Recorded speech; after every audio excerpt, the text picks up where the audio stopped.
A Constituinte era o povo aqui dentro. Foi daí que nasceram as emendas populares, com mais de 1 milhão de assinaturas. Mais de 61 mil emendas, das quais o exatamente. senhor analisou manualmente 42 mil. Meu trabalho foi, sobretudo, conciliar o que era possível. O senhor negociou muito. Eu não diria só que eu negociei, eu sofri muito para essa negociação. Pela primeira vez na história de uma Assembleia Nacional Constituinte, nós fizemos uma Constituição que não tinha um esboço prévio. O Brasil tem uma Constituição que é produto do povo.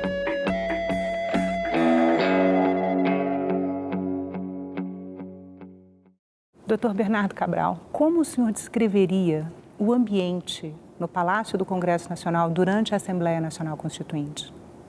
É muito difícil você fazer uma definição concreta, porque eram muitas pessoas ao mesmo tempo transitando pelos corredores, uns tratando de impor, pedir, suplicar pelos seus pedidos. Então havia um tumulto de gente. Alguns até faziam uma espécie de sugestão às constituintes. Foi daí que nasceram as emendas populares, com mais de 1 milhão de assinaturas. E os lobbies que foram feitos durante essa época movimentavam a casa. Então, era difícil até caminhar, né? As pessoas diziam, mas isso não é possível, como é que se caminha aqui dentro? Mas era a Constituinte, era o povo aqui dentro. Porque pela primeira vez na história de uma Assembleia Nacional Constituinte, nós fizemos uma Constituição que não tinha um esboço prévio. Todas, a do Império, depois a da República, depois a época do Getúlio, depois da renovação da Constituição de 46, todos tinham esboço. Essa ficou sem esboço, porque a comissão de notáveis que o Tancredo havia criado para fazer o que seria a partida da Constituinte, o Tancredo faleceu e o Sarney, como essa comissão de notáveis concluía pelo sistema parlamentarista de governo, ele mandou apenas imprimir. Publicou no Diário Oficial e ficou lá engavetado. E com isso nós tivemos tijolo por tijolo, pedra sobre pedra, não havia nada. Ulisses Pessoa constituía uma comissão de notáveis dentre 80, isso tudo deu uma confusão enorme, porque uns diziam ter constituinte de primeira classe, constituinte de segunda, e acabou saindo do nada. Foi desse nada que houve 8 comissões temáticas, se subdividia cada uma em 3 subcomissões, e a comissão de sistematização, que era quem o nome está a dizer, sistematizaria todo o trabalho. Isto tudo era com um movimento enorme de gente aqui dentro do Congresso. Os números são gigantescos, né? Foram 2.500 artigos, mais de 61 mil emendas, das quais o senhor analisou manualmente 42 mil. 42 mil. Né? E as 122 emendas populares. Como é que foi fazer a avaliação desse material? Devo fazer aqui uma declaração. Só foi possível esse exame por causa do Prodasem. Se eu não tivesse o auxílio do Prodasem, cruzando as emendas, os fatos, era absolutamente impossível. E neste exame eu tive o auxílio de 3 parlamentares que foram meus relatores adjuntos. E que eu pronuncio o nome, 2 com muita saudade, com muito respeito, foi o Conde Reis e o Adolfo Oliveira. E o terceiro, que ainda está vivo, era o então senador José Fogaça, que depois foi prefeito de Porto Alegre, que me ajudavam muito. O Fogaça amanheceu muitas vezes comigo no Prodasem. Era impossível, você não tem ideia do volume de emendas. Quais foram os critérios adotados pelo senhor com o conjunto de relatores para definir o que ficava e o que não ficava na Constituição no momento de fazer a sistematização? Eu devo dizer que na comissão de sistematização, e aí está o termo, você tinha muitas emendas que se superposicionavam. Eram repetitivas, eram nem sempre condizentes com o que nós queríamos.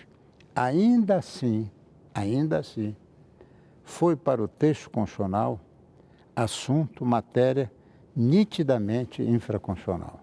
Porque nós não podíamos evitar, as pessoas se esquecem que com a cassação dos mandatos, com os atos nacionais, houve uma verdadeira diáspora. E essa diáspora cedeu lugar, o reencontro foi na Assembleia Nacional Constituinte. Que reencontro? Guerrilheiros, bandidos, caçados, aposentados, todos que tinham sido expulsos estavam na Constituinte.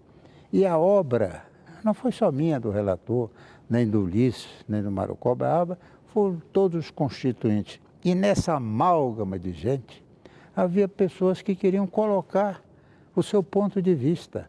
Por quê? Porque temiam a volta do golpe militar ou do governo militar ou da escuridão que houve. As pessoas reclamam que ela é longa. É verdade. A pessoa diz que tem muito direitos e poucos deveres. É por isso que ela é longa. E o senhor concorda com isso, doutor Cabral? Não, eu não concordo. Eu fiz o meu trabalho. O meu trabalho foi, sobretudo, conciliar o que era possível.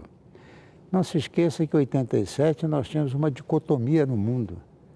Vou repetir o que eu tenho dito. O regime comunista de um lado e o regime capitalista do outro. Esses dois regimes se encontraram na Constituinte. Só que nenhum dos dois lados conseguiu impor o seu ponto de vista. Nenhum isoladamente conseguiu ser vitorioso na Constituição.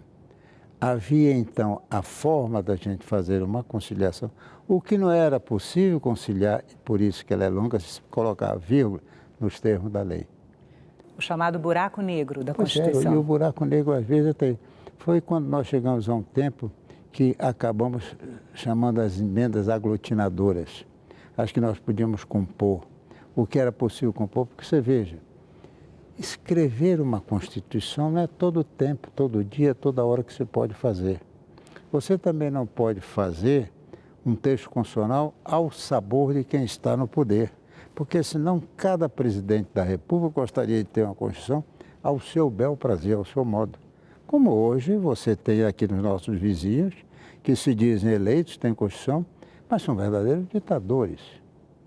E o Brasil tem uma Constituição que é produto do povo.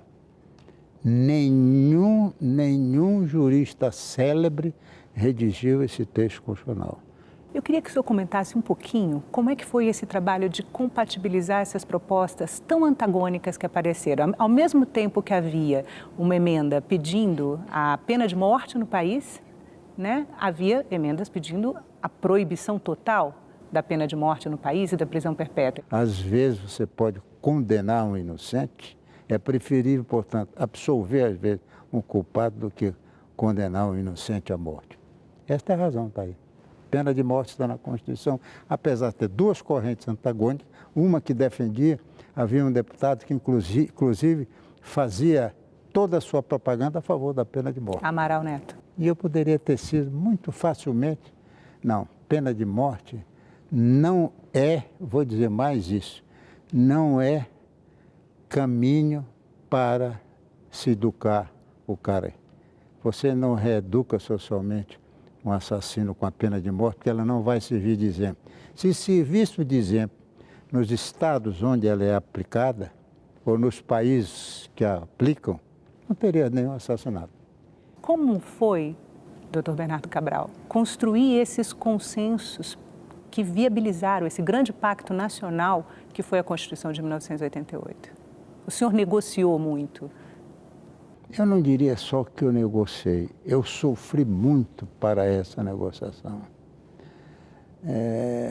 O sofrimento vinha do que eu sentia, porque quando eu fui cassado pelo Ato Nacional número 5, aquele ato 13 de dezembro de 1968, eu estava no Rio de Janeiro. E o Estatuto do Cassado proibia que você saísse do local. Eu não tinha carteira de identidade, eu não podia fazer concurso público, eu não podia ter contas em bancos oficiais, Banco do Brasil, Caixa Econômica. Minha mãe estava doente em Manaus, porque eu sou amazonense, e eu não podia visitá-la. Então você aprende com o sofrimento. É por isso que eu fui até o fim, sendo o conciliador na Constituição. O senhor lembra de algum momento específico no qual a sua habilidade de conciliação tenha sido fundamental para a construção de algum consenso importante? Eu tenho uma importante, vou dizer, porque boa pergunta isso. Eu sou amazonense, nasci no Amazonas. A Zona Franca de Manaus salvou o Amazonas. E incrível é que não foi nenhum político que a salvou. Quem a salvou foi um militar, com o decreto da ditadura de 1988, chamado Humberto Alencar Castelo Branco. Foi ele quem criou a Zona Franca. A Zona Franca era criada por 20 anos. Ela ia terminar na altura que nós estávamos já na Constituição. E na hora que houve a prorrogação da Constituição, ele está vivo ainda. O deputado Paulo Delgado, que era do PT, foi designado para bombardear a Zona Franca e me procurou. E eu acho que nós conseguimos fazer uma amizade, porque ele viu que eu estava tratando, não o que tinham dito para ele, que aquilo ali era só enricar os empresários paulistas da Zona Franca, senão nós vamos salvar a minha terra, sobretudo com o meio ambiente. Você veja que hoje é moda meio ambiente, mas a Constituição tem um capítulo de meio ambiente em 1988. E é considerada pioneira, e né? E veja, esse meio ambiente entrou exatamente porque eu conheci o meio ambiente na minha terra. Você sabe que eu tenho vários livros escritos sobre água, que não ligaram, quando em 1977 eu publiquei um, tinha quase 700, 800 páginas, chamando a atenção para a falta de água. Ninguém ligou para isso. Houve até um colega meu que disse, você é amazonense, com tanta água lá, você está assim mesmo, está se preocupando, eu estou me preocupando com os que não têm água. Esse é que tem que ser o político. O político brasileiro hoje, eu vou aproveitar para dizer isso, quando a Constituição faz 30 anos, ele é um homem muito mais voltado para as suas ambições pessoais do que para os interesses da coletividade. E aí é que está, que a Zona Franca de Manaus, que salvou o Amazonas, que fez o empresário rico, nenhuma empresa me deu uma folha de papel. Eu não recebi, você não vai ver nunca o meu nome envolvido em CPI, em Petrolão, em Petrobras, em Mensalão, isso você não vai ver. Eu estou lhe dizendo isso assim, na frente da Câmara, de quem foi relator da Constituição. Quer dizer, eu não me envergonho de ter sido parlamentar e parlamentar que ajudou a redigir a Constituição. É isso. Se isso representa um autoelogio, não é com essa ideia que eu quero dar. O que eu quero dar é para o jovem que está pensando que todo parlamentar é desonesto, e os que têm tendências, vamos entrar nisso, que vale a pena. Mas há os honestos que acabam se omitindo e os maus tomam conta. É só com isso, é o exemplo. Doutor Cabral, em entrevista aqui a esse mesmo programa, o Nelson Jobim disse que inseriu-se recentemente um novo elemento na política, o ódio. Que hoje não existem mais adversários políticos, mas inimigos. E isso dificulta imensamente a construção de consensos, né?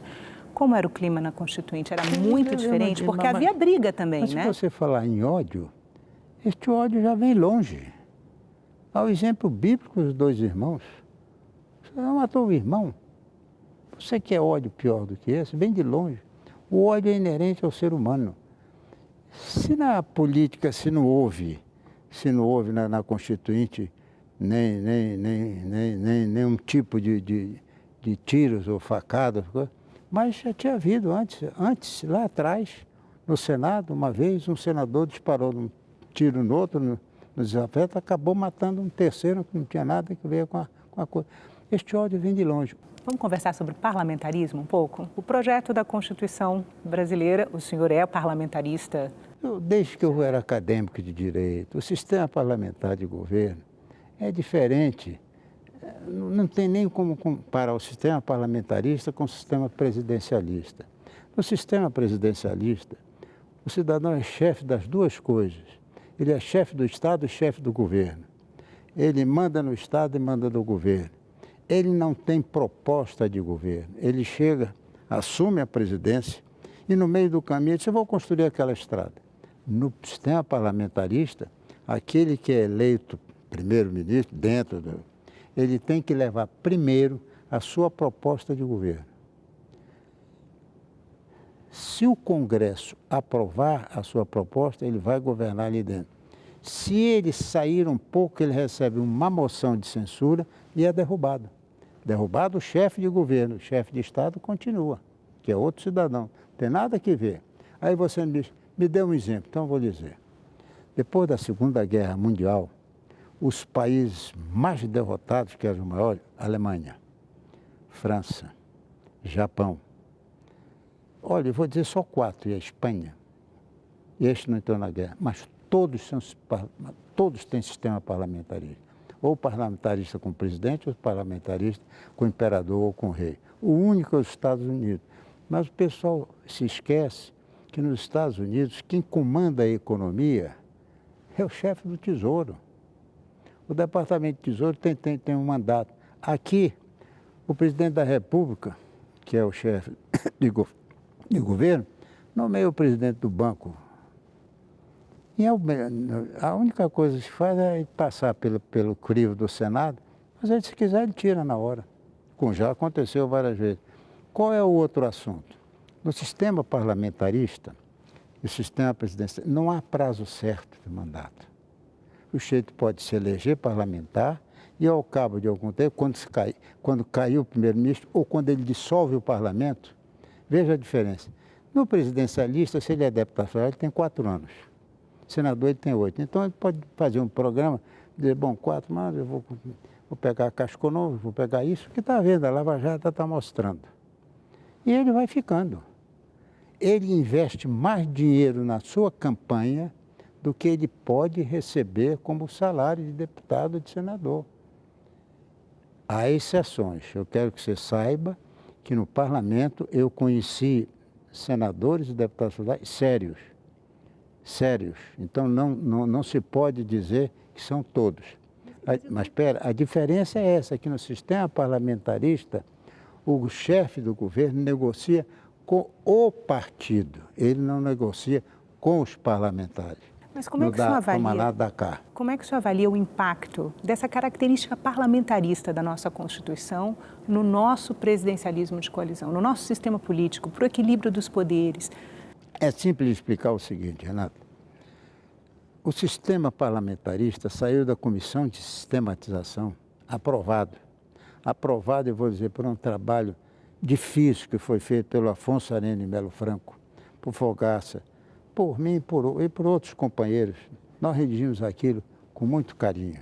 Primeiro porque os 3 eram professores de direito, todos 3, e mais outros colegas constituintes que não adianta aqui estar citando. Foi para o plenário. Naquela altura se dizia que estavam havendo dádivas de rádios, de canais de televisão, fazia boca pequena. Em troca de votos, né? E aí, nessa altura, foi o negócio de São Francisco, dando que se recebe. Quem fez isso foi um deputado que daquela ficou até famoso. Pois bem, derrubaram o sistema parlamentarista de governo. A Constituição tinha sido feita exatamente com a ideia do parlamento, tanto assim que tem a medida provisória. Quando foi derrubado, eu estava sentado, ao meu lado direito estava o Zé Fogaça, do lado esquerdo estava o Conde Reis e um pouco mais o Adolfo Oliveira. Infelizmente, os 2 são falecidos, mas o Fogaça está vivo, é testemunha. Contou isso há um ano atrás, ou 2, esse meu diálogo. Eu chamei o Humberto Lucena, que era o senador, foi presidente do Senado, líder do sistema presidencialista, é natural, ele defendia o presidencialismo, mas só que eu disse a ele, Humberto, vai correndo e diz ao teu pessoal que retire a medida provisória do texto constitucional, porque senão o presidente da República vai ter mais poder que qualquer ditador que já passou no Brasil. Sabe por quê? Apesar da medida provisória naquela altura dizer que se não fosse convertido dentro de 30 dias em lei, ela perderia, fizeram o pior. Foram ao Supremo, o Supremo permitiu que ela fosse reeditada, então eles editavam de um jeito, na reedição eles embutiam manobras escusas, que eu aqui não vou, mas que agora está aí saindo no Lava Jato.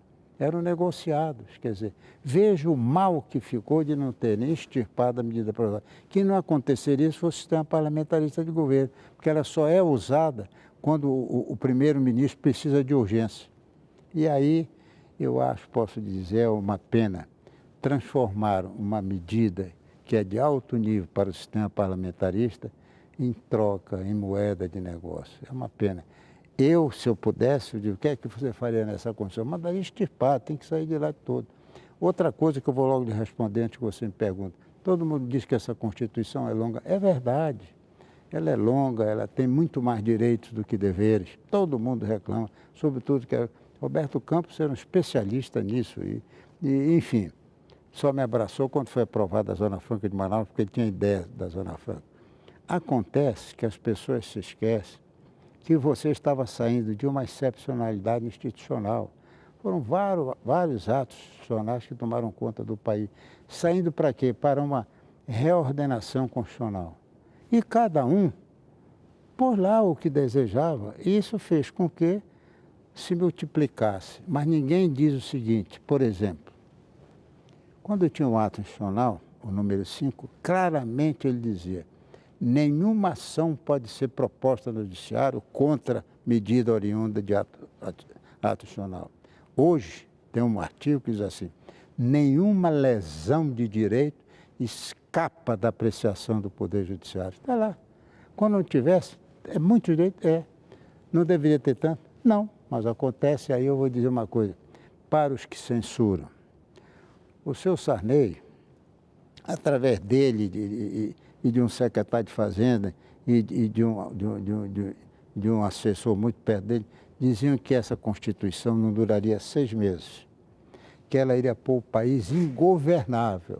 Veja bem, foi um ataque violento. Agora, todos esses ataques, essas injúrias, essas calúnias, caíam sempre em cima do pobre do relator.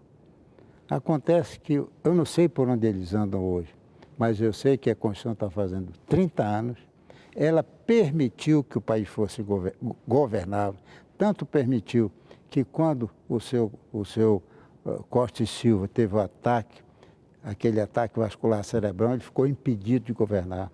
O vice dele era o Pedro Aleixo, um grande professor de direito, tinha sido presidente do Congresso. E não pôde assumir a presidência? Ele foi impedido de assumir. Quem assumiu foi a junta militar, ministro do Exército, ministro da Aeronáutica e ministro da Marinha.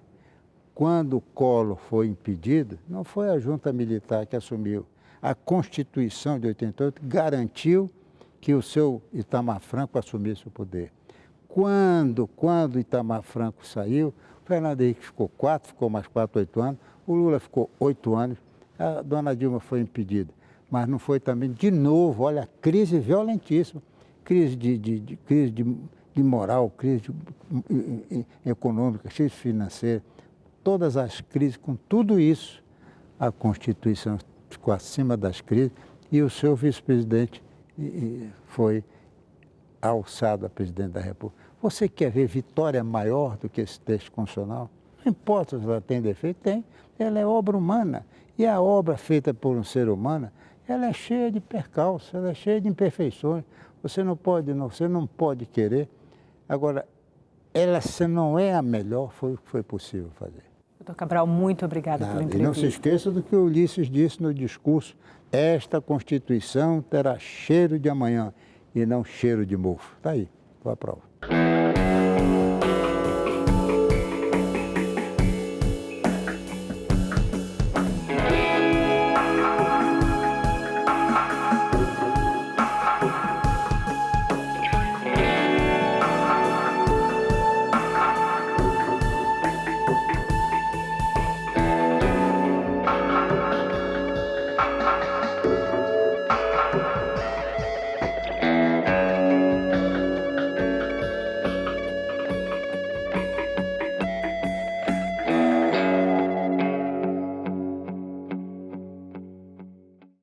Não há nada como você ter sido relator de uma Constituição. Isso é um ato relevante.